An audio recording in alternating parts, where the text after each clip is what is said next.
Bonjour à tous, Jonathan Sivoni, je suis CEO de luxuryinsight.com et ravi aujourd'hui de lancer cette nouvelle série de podcasts Luxury Insight en partenariat avec fashionnetwork.com. Aujourd'hui, nous avons le plaisir et l'honneur de recevoir Bénédicte Épinay, qui est déléguée générale du Comité Colbert, après une brillante carrière dans les médias, ayant entre autres participé à la création de séries limitées et présidé au destin des échos Week-end. Bénédicte va nous partager sa vision du luxe aujourd'hui et comment le Comité Colbert aide à son rayonnement. Alors, très belle journée et bon podcast. Dans ce podcast Luxury Insight Fashion Network, nous accueillons aujourd'hui Bénédicte Épinay. Bénédicte Épinay a été nommée déléguée générale en mars dernier du Comité Colbert. Le Comité Colbert réunit une centaine d'acteurs du luxe français mais aussi européens. Précédemment, Bénédicte Épinay a eu une carrière dans le journalisme, principalement aux Échos, où elle était directrice déléguée des rédactions en charge des suppléments séries limitées et des Échos Week-end. Puis en 2016, elle a pris la direction générale du pôle luxe de Pelham Media, qui réalise le brand content du groupe Les Échos Le Parisien. Bénédicte Épinay, bonjour. Bonjour Olivier.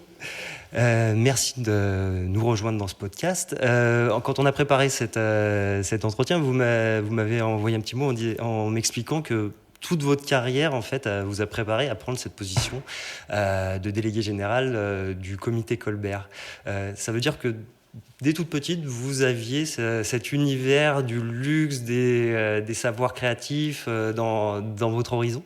Pas du tout. Alors, c'est pas dès toute petite, c'est vraiment, quand je dis, c'est ma carrière professionnelle qui m'a préparée à prendre ce poste. 30 ans dans les médias, donc, et effectivement, 30 ans à couvrir divers secteurs industriels, donc en tant qu'observatrice de ces secteurs. J'ai commencé, alors ça va peut-être vous faire sourire, mais à couvrir aux Échos, quand je suis entrée aux Échos, j'ai commencé par couvrir l'agriculture. D'accord. De l'agriculture, je suis passée à l'industrie agroalimentaire. De l'industrie agroalimentaire, je suis passée à couvrir toute la consommation des ménages. Et puis, se sont agrégés ensuite l'industrie textile, tout ce qui était retail à une époque passionnante parce que c'était la grande époque d'expansion internationale des retailers français, dont on ne connaît plus les noms aujourd'hui, mais les Euromarchés, les Promodes. Ça voilà. s'est totalement concentré. Exactement. Et c'était une période formidable à suivre parce que c'est cette grande époque d'expansion en Chine, aux États-Unis, en Europe d'abord. Donc c'était une époque passionnante à suivre. Et puis ensuite, j'ai fait un petit pas de côté aux Échos où j'ai lancé. Alors ça paraît bizarre de dire ça aujourd'hui, ça fait toujours un peu dinosaure de raconter ça. Mais à l'époque, dans les Échos, là on est début des années 90, il n'y avait pas de page d'enquête dans les Échos. Aujourd'hui, ça paraît courant de le dire. C'était des portraits C'était d'entreprise, mais pas de l'actualité chaude, mais il y avait pas cette idée que on prenait ce recul ou on prenait une focale différente pour analyser l'actualité. Donc, j'ai fait partie du premier pool de grands reporters qui ont été nommés. Et donc, voilà, j'ai fait ce petit pas de côté pour m'intéresser à des sujets plus larges. Votre horizon, en fait, c'était le journalisme. Moi, ça a été le journalisme. Oui, voilà, ça c'est clair. C'était le journalisme et c'était même le journalisme aux Échos. Aux Échos. C'était aux Échos. Pourquoi c'était une lecture de mon père. D'accord. Et ça m'a toujours fasciné cette passion qu'il avait pour ce quotidien, qu'il lisait avec grande attention le matin, qu'il reprenait le soir en revenant du travail. Mon père était un cadre dirigeant à l'EDF et je voyais que ce titre, visiblement, lui apportait beaucoup de satisfaction. Donc je ne sais pas si c'était pour faire plaisir à mon père. En tout cas, on ne va pas y chercher d'explications psychologiques. Mais en tout cas, il y avait le journalisme au départ. Et puis du coup, je me suis dit, mais journalisme dans les Échos, ça a l'air d'être quand même sacrément intéressant parce que les lecteurs ont l'air d'être très assidus si j'en juge par, en tout cas, l'image que m'en renvoyait mon père. Donc ça a été les Échos, très vite. Et puis après, la vie a fait que ça n'a pas été possible tout de suite, que les Échos n'engageaient que des journalistes expérimentés. Comme tout journaliste débutant, j'ai fait un petit peu mes classes de pigiste. Et puis ensuite, je suis rentrée à France Soir, qui était encore une grande époque de France Soir parce que c'était encore, donc là on est au début des années 80, et c'était encore une époque où François avait plusieurs éditions quotidiennes. Là encore, ça paraît dingue de raconter ça aujourd'hui. Mais on avait une édition de 8 heures, une édition de 10 heures, une édition de début d'après-midi. Il y avait encore dans François quelques grands journalistes qui avaient connu Pierre Lazareff. Donc je me suis nourrie quand même à ces gens-là, et même si ce que j'ai fait à François était très loin de ce que je voulais faire, puisque je faisais des infogénés, donc les faits divers. Des faits divers. C'était très loin de ce que j'ambitionnais. Mais c'est formateur. Malgré tout, ça a été extraordinaire. Et si c'était à refaire, je le referais avec le plus grand plaisir. Donc voilà. Et puis j'ai eu une petite fenêtre de sortie pour rentrer aux pages saumon du Figaro. Oui. Et puis ensuite, étant aux pages saumon du Figaro, on va dire que là, un peu la voie vers les Échos s'ouvrait quand même plus facilement. Et donc voilà. Et donc ça s'est fait effectivement au milieu des années 80. Quel est à l'époque, quel est le ton dans les rédactions quels sont les sujets phares on sait que ça a évolué, hein, les éléments clés dans les Échos. Il y avait certainement beaucoup plus à l'époque. Alors déjà, je vous montrerai aujourd'hui les Échos de cette époque-là. Il n'y avait pas d'image du tout. Donc ça faisait vraiment journal du XVIIIe siècle. Enfin, tous les journaux étaient comme ça, hein, à l'exclusion du Figaro qui avait des images, le Parisien Libéré encore à l'époque, et François, il y avait des images. Le Matin de Paris aussi avait des images, mais la presse économique n'avait pas d'images, et surtout personne n'en voyait l'intérêt. Oui. Donc c'était très rude comme lecture. Hein. C'était aride. On parlait des chiffres et de la ce qu'on appelle un quotidien gris. Hein. C'est que voilà, on était tout noir. Hein. Et c'était assez peu, par rapport à aujourd'hui, c'était beaucoup plus de macro, très peu de micro, beaucoup plus d'informations effectivement de politique française, économique, de politique internationale, et beaucoup moins d'entreprises. Les choses se sont quand même pas inversées, parce qu'aujourd'hui on est à peu près à moitié-moitié, mais il y a aujourd'hui une vraie part prise par les entreprises qui communiquent. Et donc dans les années 90, vous disiez début des enquêtes. Oui, début de cette prise, en fait début de cette réflexion, de se dire finalement on a des lecteurs qui certes sont intéressés par avoir une vision au quotidienne de cette actualité chaude, mais on pourrait aussi s'intéresser à leur donner ce recul.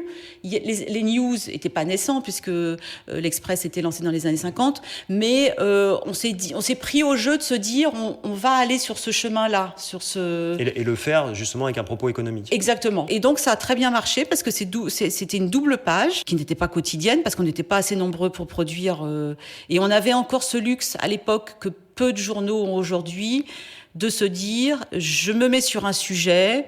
J'ai par exemple un sujet en tête qui m'avait pris pas mal de temps, qui était titré « Existe-t-il encore un ascenseur social en France ?» Et on avait du temps pour faire cette enquête. Voilà, le temps qui nous manque tant aujourd'hui. Oui. Mais s'il m'avait fallu un mois pour faire cette enquête, je l'aurais eu. C'était possible. C'était possible. Aujourd'hui, on voit que c'est effectivement peut-être beaucoup plus compliqué. Plus compliqué. Peut-être des journaux étrangers qui peuvent le faire sur des phénomènes de société. C'est quand même plus compliqué. Voilà.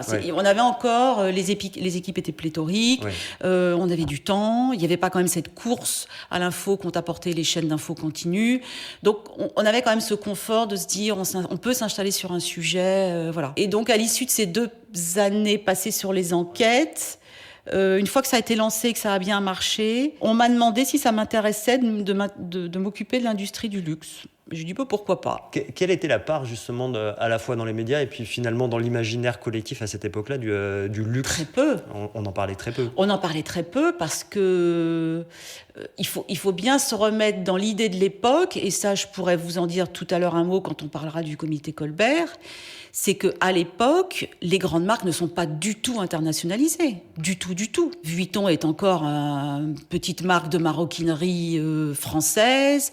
Enfin, on est ça paraît bizarre de se dire ça aujourd'hui, mais on est très très loin de ce qu'on connaît aujourd'hui. C'est vraiment les prémices de la construction des grands groupes. Oui.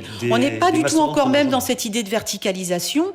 On est encore dans cette époque de licence à tout va. Donc, on est vraiment très, très, très, très loin du schéma d'aujourd'hui. Et vous, qu'est-ce qui vous a attiré quand on vous a dit tiens, le luxe, est-ce que je me suis dit pourquoi pas, parce que je me suis dit, après avoir compris, analysé la consommation des ménages, vu la stratégie cette stratégie d'expansion des retailers français, je me suis dit, c'est bizarre ce secteur qui est encore un peu confidentiel. Ça m'intéressait. Voilà, c'était plutôt, ça m'intriguait. Oui. Et puis vous qui aimiez les histoires, les enquêtes, voilà, là, il y avait. Je me suis dit, il y a quand même de très belles histoires, des très grande marque, et je ne comprenais pas pourquoi ça n'avait pas encore pris cette expansion. Donc voilà, donc ça m'a intéressée. Et vous êtes tombé au bon moment. Et je suis tombée pile au bon les moment. Les années 90, ça a été parce le plein essor. que je suis arrivée, moi, quelques mois, alors je ne sais plus vous dire exactement, mais très peu de temps après, il y a eu la bataille pour le contrôle de Gucci. Oui.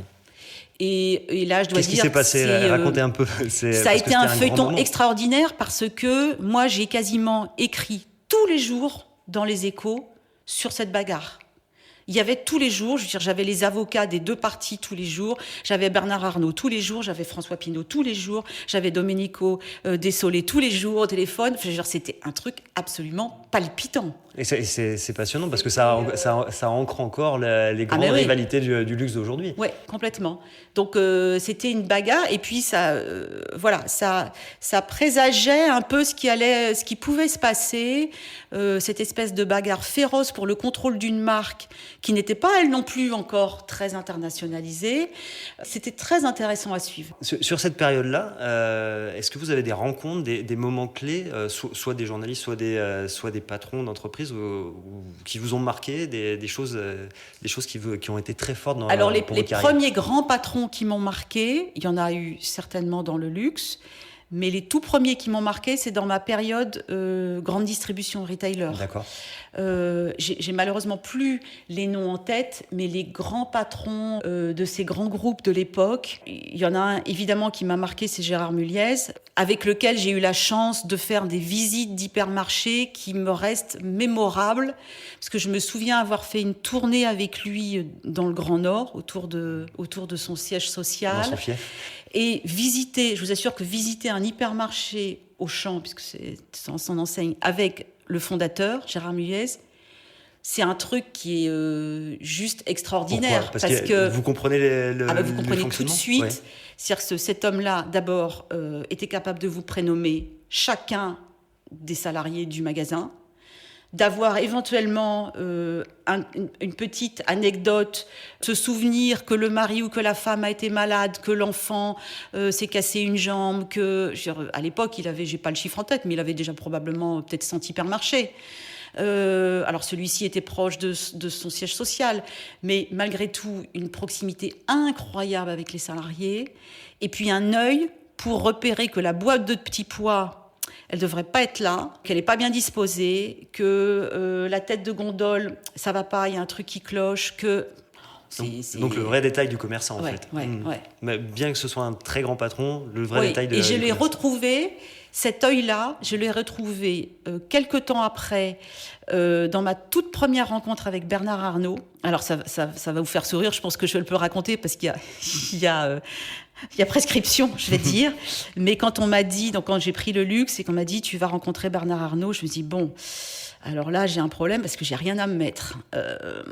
Et comment est-ce que je vais m'habiller pour rencontrer le patron de ce premier groupe de luxe. Et j'ai appelé ma mère et je lui ai dit, écoute, voilà, je rencontre Bernard Arnault, donc je lui ai dit qui est cet homme-là.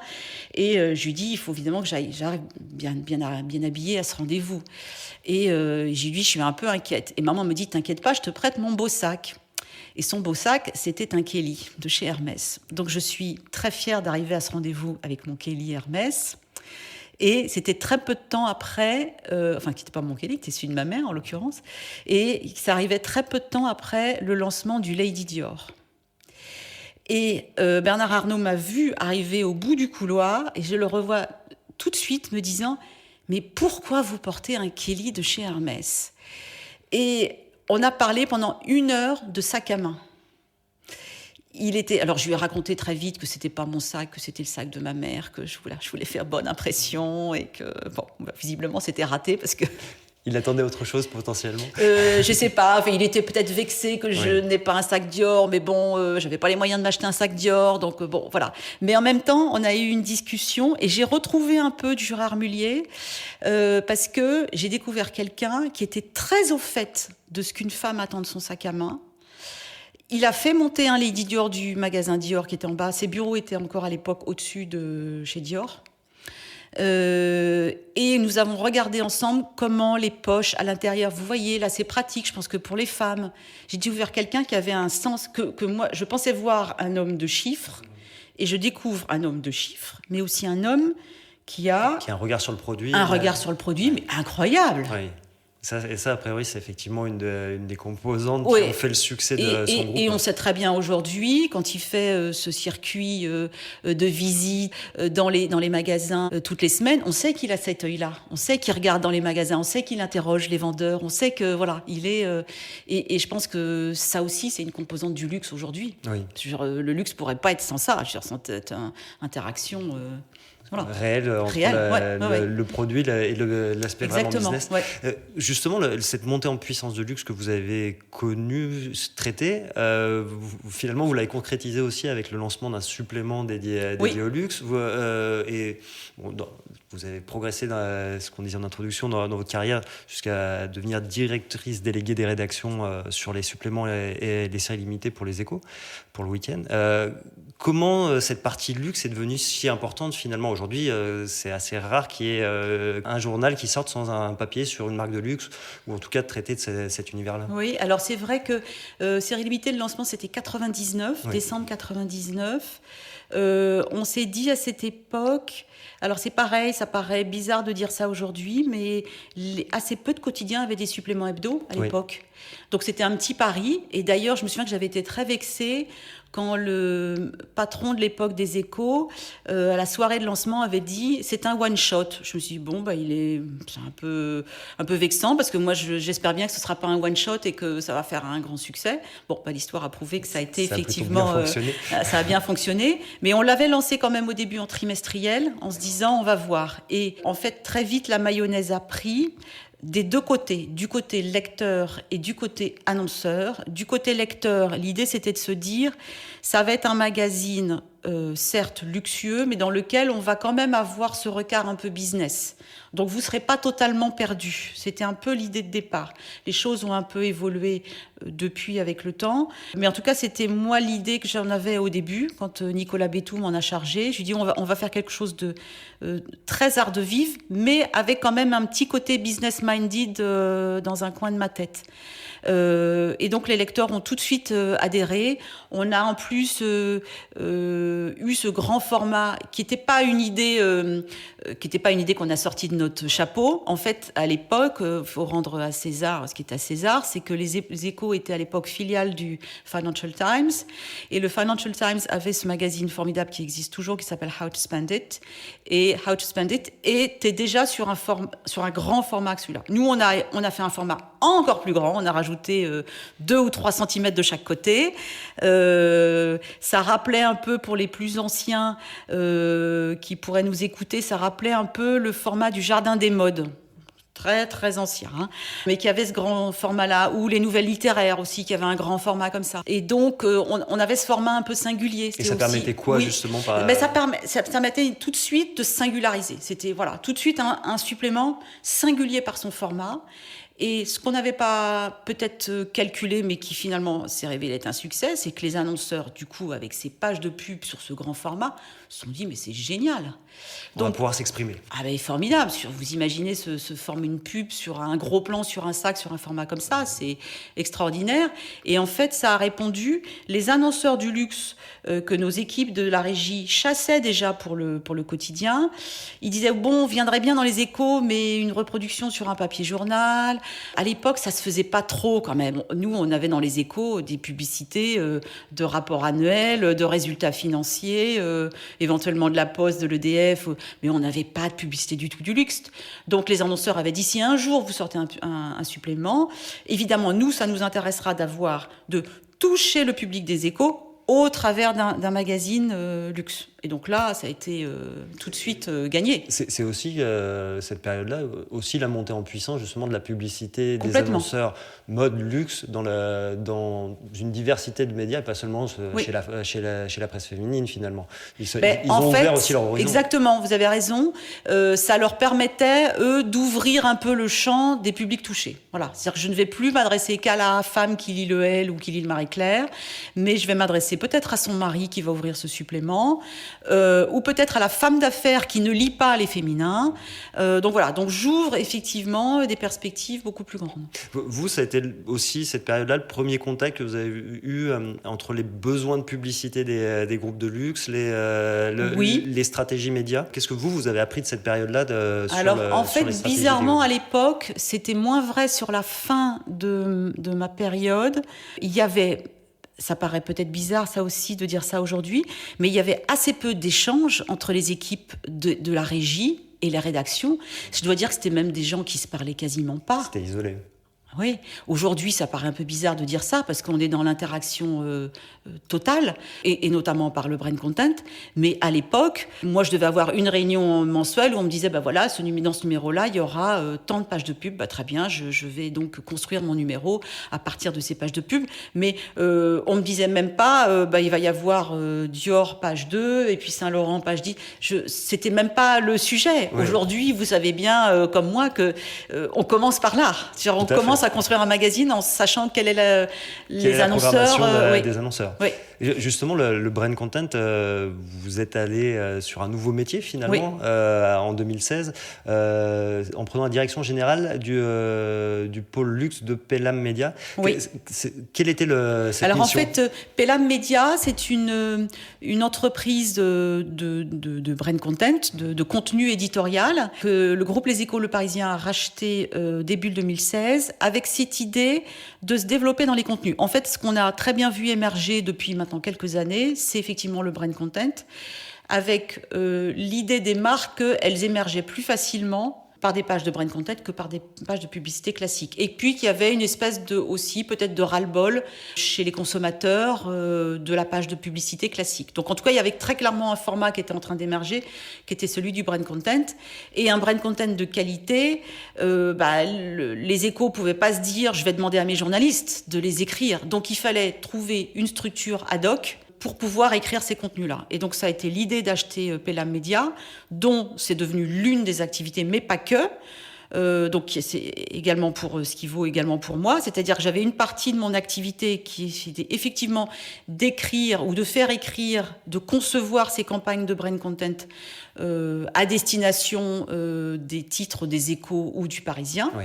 Mais par ailleurs, de faire aussi des stratégies éditoriales pour les entreprises. Là, totalement en dehors des Échos du Parisien. C'est-à-dire on avait comme clients les grandes entreprises, et moi en l'occurrence j'avais comme clients les grandes entreprises du luxe pour lesquelles on réfléchissait à des stratégies de prise de parole. Mais c'était pas forcément lié aux médias, c'était vraiment pas la du manière tout. Voilà. Mais on appelle ça quand même brand content. Ça porte, en fait, tout ça porte le nom de brand content puisque c'est du contenu qui émane d'une entreprise, d'une marque. En 3 ans, 4 ans à la tête de ce pôle, quelles sont les grandes évolutions que vous avez vues ? On voit que c'est de plus en plus présent quand même. C'est de plus en plus présent. Oui. Il y a des questions qui se posent du côté des journalistes, mais pas seulement du côté aussi des lecteurs, de savoir qu'est-ce qui est du journalisme, qu'est-ce qui est du brand content. Il y a quand même des informations très intéressantes. Il y a des portes d'entrée très intéressantes sur les marques. Donc... Et puis pour le fait est que le travail qui a été fait, en tout cas moi le travail que j'y ai fait mener pendant ces quelques années, est un travail qui est quasiment similaire au travail que je pouvais faire à la tête des rédactions. Et parfois avec des portes d'entrée plus faciles à pousser. Oui, avec des portes d'entrée plus faciles à pousser, avec des angles d'attaque qui auraient pu être tout à fait des angles d'attaque journalistiques. Et d'autant plus que les marques, je crois, ont compris, pendant ces quelques années, moi, où j'y étais, c'est que le meilleur brand content est le brand content qui ne parle pas de vous. Michelin, bon, ça reste quand même l'exemple majeur, historique, on cite toujours en exemple, mais le fait est que c'est le meilleur exemple. Oui. Et les débuts du brand content, c'était plutôt, je voudrais qu'on parle de moi, mais d'une manière journalistique. En fait, le brand content, c'est pas ça. C'est pas un publi-reportage. Non. En tout cas, moi, c'est pas comme ça que je le conçois. Je suis American Express, je vais faire un article sur, je ne sais pas, les nouveaux désirs des millennials quand ils vont au restaurant. Et puis à la fin, je vais avoir une petite citation. La carte American Express vous permet de ceci, de cela. Mais l'article, il sera vraiment un vrai article journalistique il y aura eu une enquête. Ça, c'est du vrai brand content pour moi. Et justement, quelle est vous qui avez eu finalement les deux casquettes, Oui. mener une rédaction avec le contenu éditorial et mener les équipes qui vont proposer ces contenus brand content, quel est l'avenir en fait de l'équilibre entre les deux? Comment vous voyez cette évolution? C'est vrai que c'est une question qui peut se poser parce que moi, en tout cas, je l'ai fait avec la même rigueur journalistique. J'étais tout aussi sévère avec les plumes qui écrivaient pour moi sur le brand content que les plumes qui écrivaient pour moi aux Échos. Je pense que l'avenir, il est dans l'indication très claire de ce qui est, en tout cas, moi, c'était un peu mon combat, c'est-à-dire qu'il faut que les choses soient clairement identifiées. Ça, on ne fait pas le même métier. Même si on le fait avec la même rigueur, on ne fait pas le même métier. Donc, pour moi, c'est très clair dans ma tête. Mais effectivement, tant que c'est pas bien labellisé, oui, il y a un risque de mélange des genres. Et la place de la publicité, finalement, elle reste pertinente quand il y a du brand content? Oui, parce que je pense que, en fait, ça ne s'adresse pas au même public. En fait, la publicité s'adresse à vous, Olivier, acheteur. J'ai envie de m'acheter une montre, je vais regarder les publicités de montres. Le brand content, ça va s'adresser à vous, Olivier, acheteur, éventuellement, d'une montre ou d'autre chose, mais aussi Olivier peut-être papa, Olivier citoyen, Olivier qui aime le cinéma, qui aime peut-être voyager. Je m'adresse à vous dans la globalité de ce que vous êtes. Voilà. Et pas juste sur le produit. Et pas juste sur le produit que j'ai à vous vendre. Donc c'est assez subtil, mais c'est intéressant. Oui, de travailler cette complémentarité. Oui, exactement. Sur le rôle finalement des différents médias, on voit que les médias traditionnels, entre guillemets, sont plus ou moins en délicatesse avec la crise actuelle, mais l'étaient un peu auparavant. Montée en puissance des réseaux sociaux, de l'influence. Vous, comment vous voyez tout ça se composer ou se recomposer Moi, je suis un peu inquiète et je suis un peu inquiète parce que je vois bien que la nouvelle génération ne lit pas de presse écrite en tout cas. Je suis bien passée pour le savoir. J'ai un fils qui a 24 ans, qui semble-t-il est très informé, mais n'ouvre pas de journaux alors qu'il y a pléthore de journaux à la maison. Donc ce manque d'appétence pour la presse me navre, mais c'est un fait. Et puis, il faut bien voir aussi, en fait, ce qu'a vécu le luxe cette année avec toutes ces fermetures de boutiques dans le monde entier. La presse le vit, enfin, je veux dire, je vais assez peu en province, et pardonnez-moi, mais moi, j'ai cette vision parisienne de kiosques qui ferment tout le temps. Voilà. Et donc, on a très bien vu que le luxe a eu du mal à survivre à la fermeture des boutiques. Comment voulez-vous que la presse survive à la fermeture des kiosques ? Donc, c'est quasiment insoluble comme système. Donc, on peut évidemment basculer sur le digital, et tous les journaux ont fait des progressions sur le digital astronomiques, des progressions à 3 chiffres, et tant mieux pendant cette période compliquée qu'on a vécue. Mais on sait très bien que un abonnement digital ne coûte pas la même chose qu'un abonnement print, que les revenus pour l'éditeur ne sont pas les mêmes, que les revenus issus de la publicité ne sont pas les mêmes, mais qu'en même temps, enfin, moi je vois pour le groupe dont je viens, les Échos, Le Parisien, en face, vous mettez la même masse salariale parce qu'il faut les mêmes talents pour produire tout ça. Voire plus, parce qu'il faut aussi des talents techniques derrière. Voilà, donc le point mort, il devient très très compliqué à atteindre, c'est quasiment insoluble, donc je suis très inquiète, effectivement. Oui. Et le rôle des groupes, bon, on parle du luxe ici, mais le rôle des groupes de luxe, certains créent leurs propres médias actuellement. Quel va être le rôle de ces groupes-là par rapport à l'avenir de la presse, dans lesquels ils annoncent et quelque part ils ont aussi besoin pour mettre en avant leurs produits? Vous parlez des groupes de luxe qui sont actionnaires de médias? Pas forcément actionnaires, non, qui sont annonceurs ou qui potentiellement revoient leurs priorités. Ah, leurs priorités, oui. Alors c'est vrai qu'effectivement on a vu pendant cette crise sanitaire que les investissements publicitaires ont diminué un petit peu partout. J'espère que tout ça va reprendre son cours en 21. Vraiment, je l'espère très fort parce que je pense qu'on a effectivement un rôle à jouer. Tout secteur confondu d'ailleurs. Hein. Le luxe très certainement parce que c'est un très gros secteur annonceur, mais tout secteur confondu, on a un rôle incroyable de subvention de cette liberté de la presse. Quoi. Je veux dire, voilà. Moi, en tout cas, c'est comme ça que je le vis. Moi, ayant ce passé-là que vous connaissez. Oui. Vous disiez, il y a cette pandémie qui a un impact énorme sur l'activité économique. Vous l'avez vécu d'une manière un peu particulière parce que justement en mars donc, de cette année, vous avez pris de nouvelles fonctions dans l'univers du luxe, donc délégué général du comité Colbert. Qu'est-ce que c'était que cette prise de fonction finalement? Comment vous avez vécu cette prise de fonction? C'était curieux parce qu'effectivement, donc moi j'ai pris mon poste fin mars. Oui. Donc le confinement était déjà décidé, acté depuis. On était tous déjà confinés depuis quelques semaines ou quelques jours. Donc on m'a livré un ordinateur et puis voilà, ça a démarré comme ça. Donc j'avais eu la chance de rencontrer très brièvement mes équipes 2 mois plus tôt, pendant le passage de témoins. On avait eu une très courte réunion.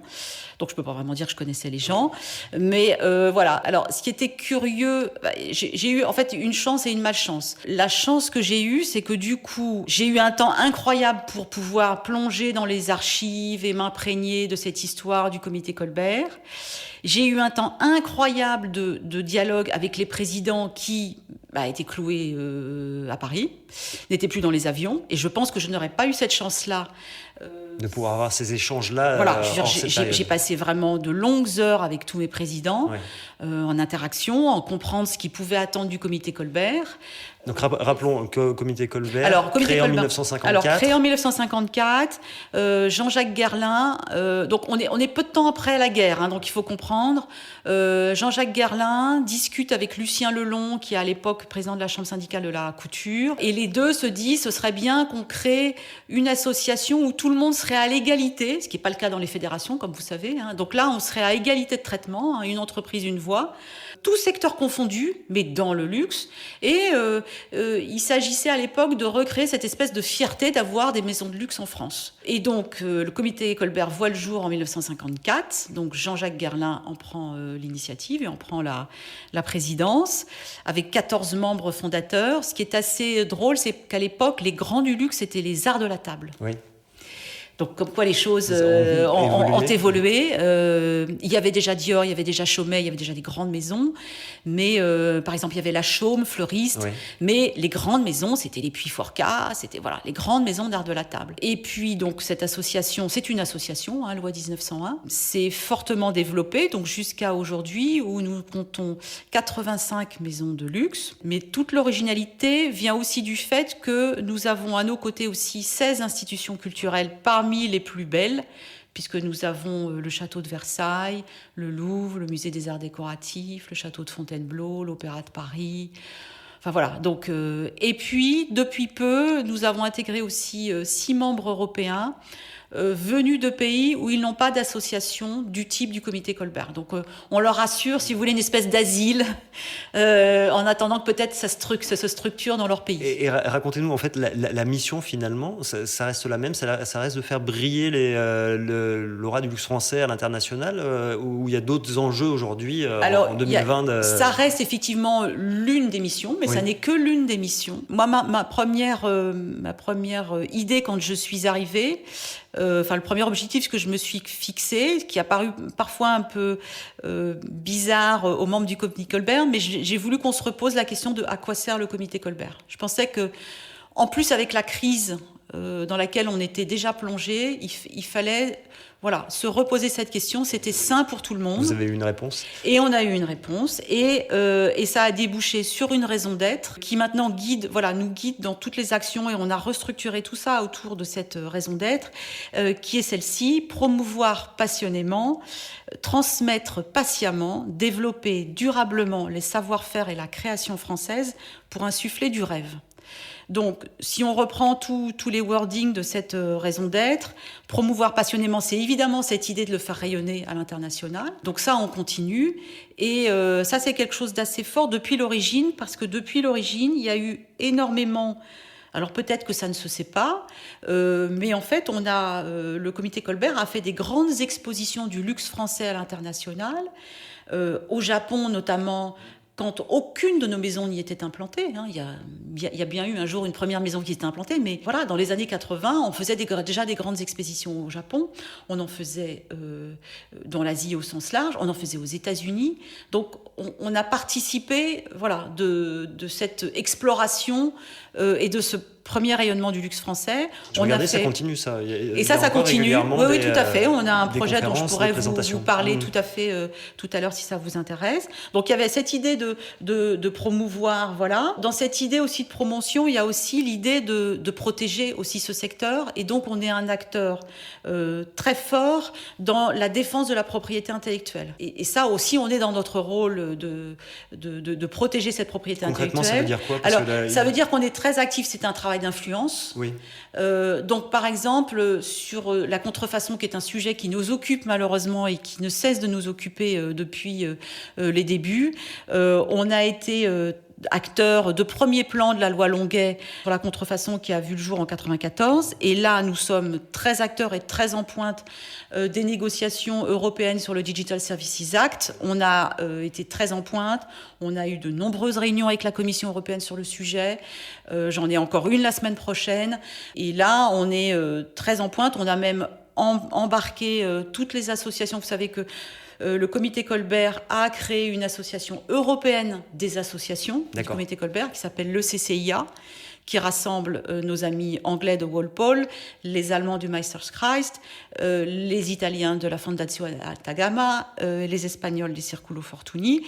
Et donc tous ensemble, nous, on a pris le lead dans cette bagarre pour le Digital Services Act. Et donc on a abouti à une position qu'on est allé défendre pour, en gros, responsabiliser les plateformes digitales sur l'idée qu'elles sont responsables des contenus qu'elles mettent en ligne. Donc, et vous avez espoir que ces évolutions aboutissent à... On a très bon espoir. Oui. Toutes nos discussions, et encore il y a quelques semaines avec la Direction générale du marché intérieur, portent à croire que je pense qu'on va avoir beaucoup de satisfaction dans ce texte qui sort, qui devait sortir le 9 décembre, qui finalement sort le 15 décembre. Donc voilà, on a de bons espoirs.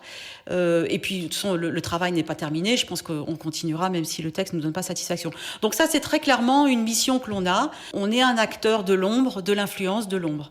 Donc ça, c'est pour toute cette partie rayonnement. Il y a toute une partie transmettre patiemment.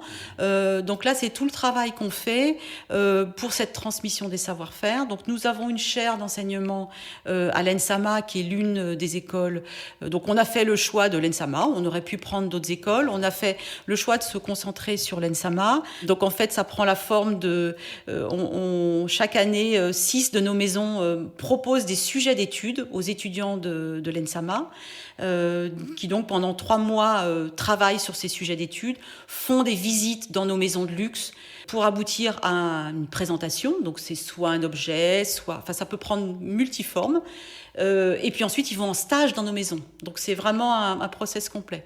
Et puis, par ailleurs, moi, je fais beaucoup d'interventions dans les écoles pour essayer de passer ce message-là, de la transmission. Que la transmission soit là, qu'il y a des belles marques, des belles maisons en France qui peuvent leur apporter et puis, dire et redire que c'est un motif. Je pense qu'il faut qu'on insuffle ça dans la tête de nos jeunes, que c'est un motif de fierté française. Le luxe français doit être un motif de fierté.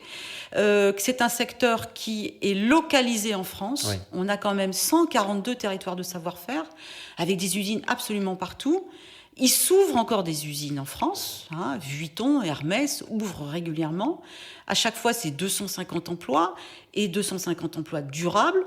Généralement, on ne le dit pas assez, mais Vuitton et Hermès, en tout cas pour ce qui les concerne, pour ces jobs-là qui sont des jobs de production, je ne parle pas effectivement de vendeurs en magasin ou d'élèves de grandes écoles, mais on vient sourcer à Pôle emploi. C'est-à-dire qu'on vient prendre... C'est la main-d'œuvre locale qui est formée. On prend...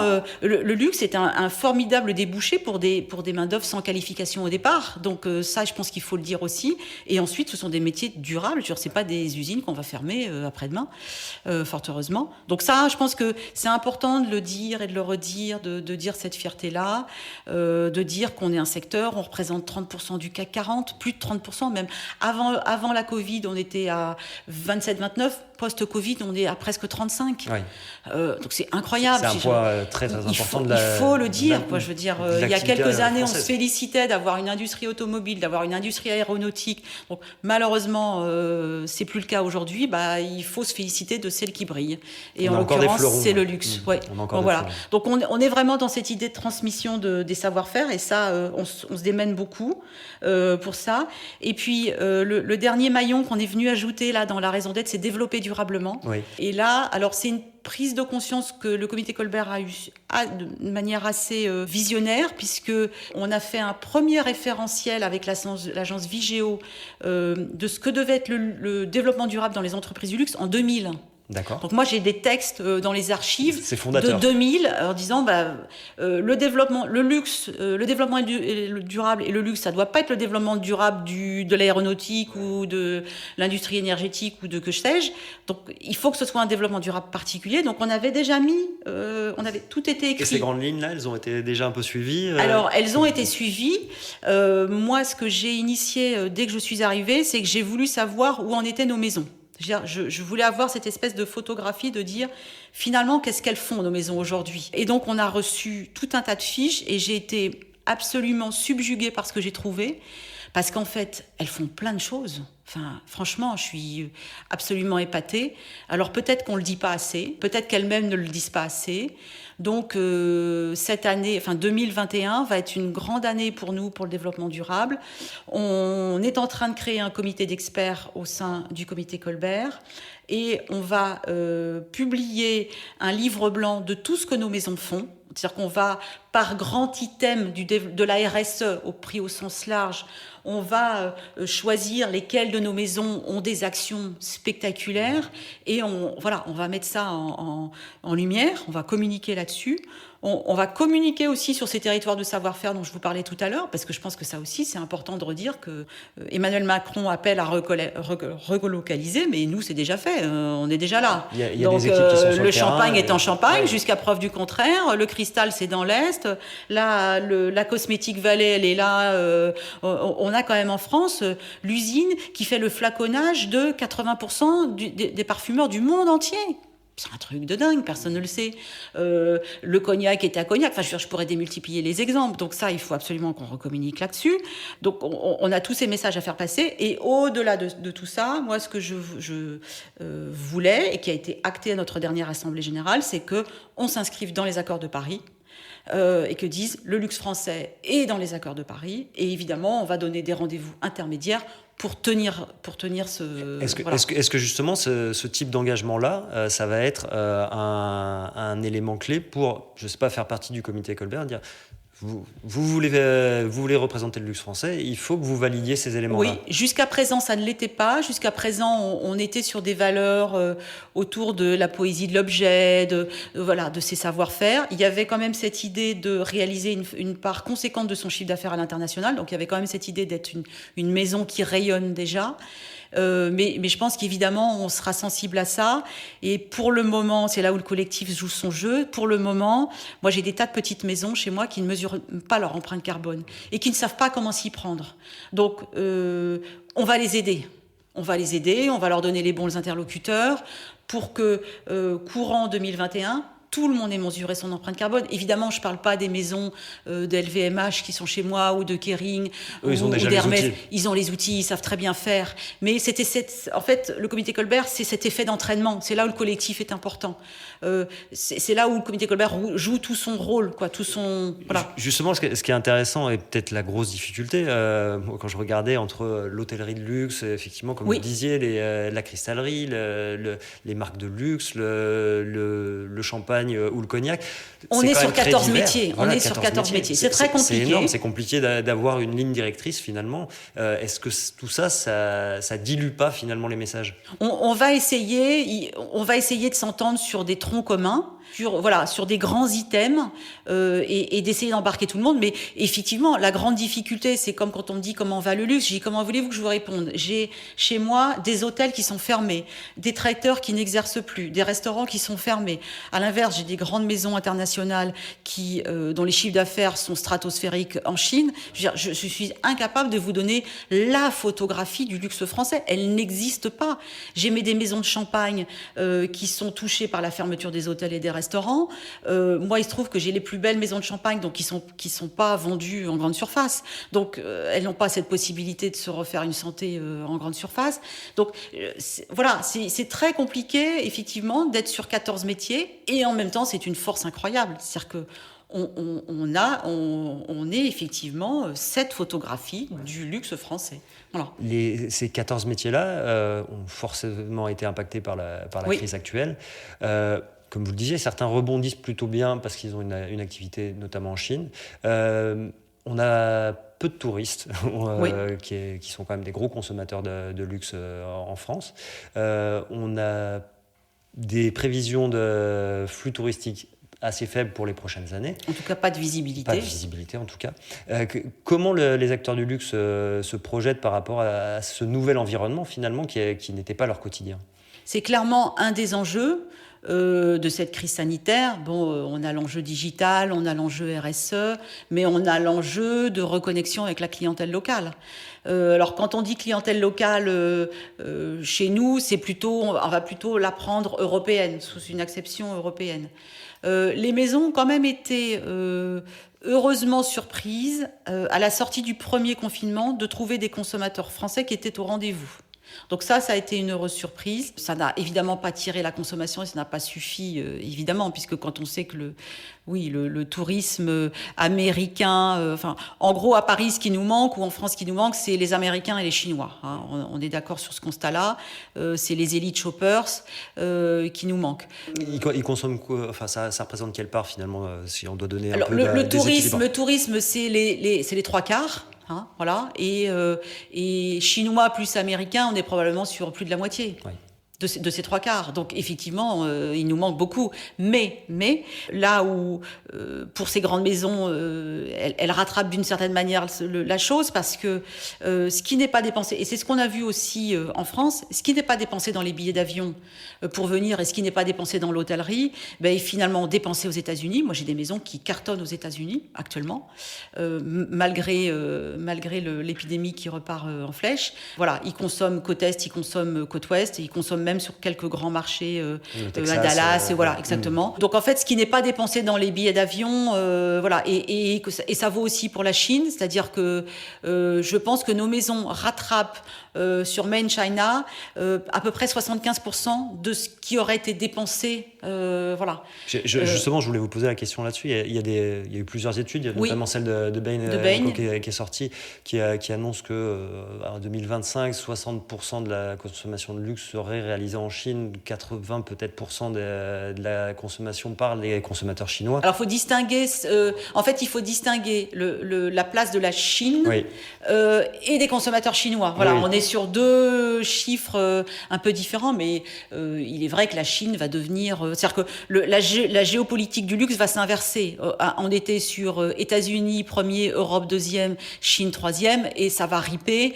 La Chine va devenir premier, et les États-Unis et l'Europe vont probablement jouer un jeu à peu près égal, voire une petite tête d'avance pour les États-Unis. Pour les États-Unis. Oui. Et justement, là, par rapport à ce basculement, comment les marques de luxe qui font partie du comité Colbert, comment elles anticipent ça?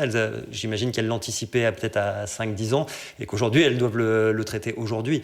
Donc, qu'est-ce que ça a comme impact dans leur organisation? Alors, moi, je suis pas dans les maisons, donc j'aurais un peu de mal à vous répondre sur concrètement en termes d'organisation dans les maisons. Ce que je vois, mais ce que vous voyez probablement vous aussi en tant qu'observateur avisé, c'est l'extrême agilité dont elles ont fait preuve pour... moi, je vois les chiffres de Tmall, en tout cas, les chiffres des grandes plateformes chinoises, où là, ils ont fait le plein des grandes marques occidentales. Hein. Je veux dire, toutes celles celles qui regardaient un peu l'œil de travers ces grandes plateformes, aujourd'hui elles y sont toutes. Oui, on voit les deals avec Farfetch qui va pouvoir le grand deal là-bas, Farfetch Richemont qui vient d'être annoncé. Et je pense que je lisais l'autre jour un article très intéressant sur le grand du digital demain, il n'existe pas. Effectivement, le Spotify du luxe, il n'existe pas, il est encore à créer. Donc tout ce qu'on va vivre dans les mois à venir va être passionnant à suivre parce que je pense qu'effectivement, on est très loin d'avoir vu tout ce qui va arriver. Vous le disiez tout à l'heure, vous avez des choses quand même dans les cartons pour 2021, malgré les grands points d'interrogation qu'on peut encore avoir. Nous, ce qu'on avait prévu, en fait, on fait chaque année ce qu'on appelle un festival Colbert. Alors, le festival Colbert, c'est nos maisons. Nous recevons à Paris les grands clients de nos maisons. Pour 3 jours de ce qu'on appelle dans notre jargon les expériences money can't buy. Donc vous les trouverez pas en magasin, mais on les a créées pour vous. Et ce qui est fabuleux, c'est la force du collectif, c'est que nos maisons s'allient entre elles pour créer des expériences. Donc, les groupes sont mélangés, les secteurs d'activité sont mélangés, et tout le monde accepte de parler avec tout le monde. On oublie les rivalités, là. Ah oui, mais je dois dire que ça, je fais juste une petite parenthèse.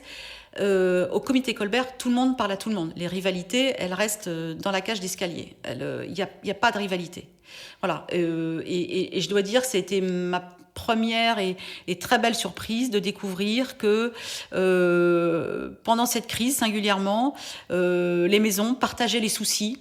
Moi, j'ai fait des réunions avec les DRH de toutes les maisons qui étaient très en demande parce que toutes confinées chez elles, alors je dis toutes parce que c'était beaucoup de femmes, confinées chez elles et ne sachant pas si elles prenaient les bonnes décisions. Et moi, j'ai assisté à des réunions absolument génialissimes où les DRH de nos grandes maisons conseillaient les DRH de nos petites maisons en disant « Non mais là, t'as pas bien fait. Là, tu devrais appeler l'inspection du travail. Là, il faut faire comme si... » Ça encore, c'est incroyable. Ça, c'est le comité Colbert. Ça, c'est utile. Voilà. Ça, c'est utile parce que là, la réunion se conclut, on se dit... Là, on a été utile. Le comité Colbert a été utile. Et donc, effectivement, il n'y a pas de querelle. On est tous, on est tous derrière le luxe français. On est la loi du français. Donc, c'est le festival Colbert. On reçoit nos grands clients et on fait vivre 3 jours on leur en met plein les yeux, en fait, pendant 3 jours. Donc, il était prévu un festival Colbert pour nos clients chinois, là, en novembre. D'accord. On l'a transformé et on lance une plateforme sur WeChat en début d'année prochaine. Ce sera pour quelle période Et donc, ce sera pour avril. En fait, on va profiter l'année prochaine en Chine. C'est l'année franco-chinoise du tourisme culturel. D'accord. Et donc, on va surfer sur cette année-là. Il va se passer des choses en Chine. Donc, il y aura du physique là-bas et du WeChat aussi. Donc, il y aura alors pour le moment, essentiellement du WeChat, tant qu'on ne peut pas aller en Chine, on ne sait pas trop. En fait, on n'est pas les bienvenus, clairement, pour le moment. Donc, on va lancer cette plateforme en Chine. On a recruté quelques key opinion leaders pour promouvoir cette plateforme. Et l'idée de cette plateforme, c'est de montrer la diversité de nos savoir-faire. Et c'est comme une promenade dans la France des territoires. Donc on a un petit ox, puisque l'année prochaine, c'est the year of the ox. Oui. Donc on a dessiné un petit ox, on a fait travailler quelques artistes chinois, et on leur a fait dessiner des petits ox. Et donc on va pouvoir balader un petit ox dans les savoir-faire français. Donc ça, très clairement, on a switché en digital. Vous êtes adapté. On s'est adapté. Vous avez accéléré les projets digitaux. Et on a accéléré les projets digitaux. Sur l'ensemble de l'année, vous avez d'autres projets qui Alors sur l'ensemble de l'année, on a ce projet donc de prise de parole sur le développement durable qui va occuper toute une partie du premier semestre. Sur la fin de l'année prochaine, on a un nouveau festival Colbert, en croisant les doigts pour qu'on puisse le faire. Là, à destination des clients européens. D'accord. Donc là, effectivement, on se reconnecte sur la clientèle locale européenne. Et puis on fera un petit clin d'œil à nos amis anglais en espérant que le Brexit aura sa solution d'ici là. On croise les doigts. Et puis sur cette fin d'année, nous lançons un nouveau site internet qui sera en ligne fin décembre. Donc voilà. Et donc là, vous trouverez tout plein d'informations sur le luxe. L'idée, c'est d'en faire une espèce de plateforme d'information sur le luxe français. Bon, les auditeurs ont l'occasion de le découvrir parce que au moment de la diffusion du podcast, ça devrait être en ligne. Ce sera en ligne, je l'espère. Donc ce sera parfait, ils pourront aller voir ça. Bénédicte Épinay, merci beaucoup. Merci à vous. Merci d'avoir participé à ce podcast. C'est ainsi que nous concluons cette session. Merci de l'avoir suivi et à très vite pour de nouvelles écoutes.